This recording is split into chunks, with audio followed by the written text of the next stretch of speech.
We're going to talk about vertical stretch and shrink of a couple of different parent functions in this video today.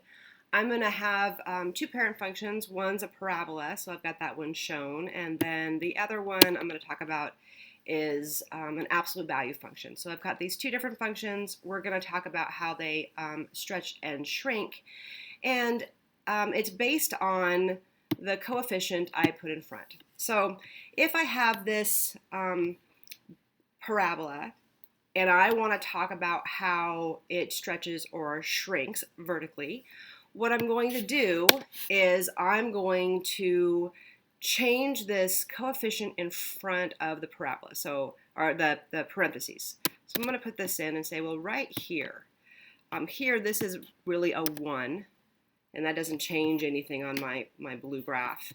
I'm going to make sure that I make this a different color. I don't want this to be blue, so we'll make this red. And I'm going to change that 1 to a number bigger than 1. So I'm going to make it, I don't know, 7.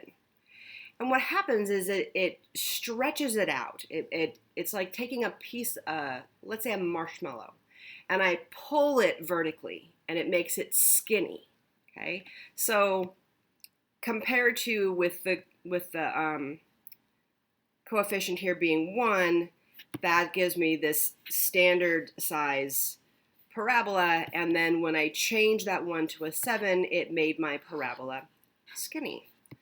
Okay, if I do another graph and I want to change this 1 or this 7, either way, to something smaller than 1, so I'll choose, I don't know, 1/8. And what that does is it vertically shrinks it. That's what we call it. It's shrinking it down. So it's like taking a marshmallow and squishing it down, and that would make this green one right here. So it makes it really wide. So if it's vertically stretched, so I'm going to do this again. I'm going to go, if it's vertically stretched, it's going to be skinnier than the original. And then I'm going to take that out and say, well, if it's vertically shrunk, it's going to be wider than the original. So that's what it means to have a vertical stretch and shrink. I'm going to talk about it in another function just so you can see it in more than one way.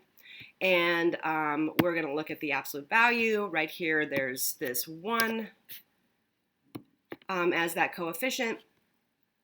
And this is just going to be a standard graph.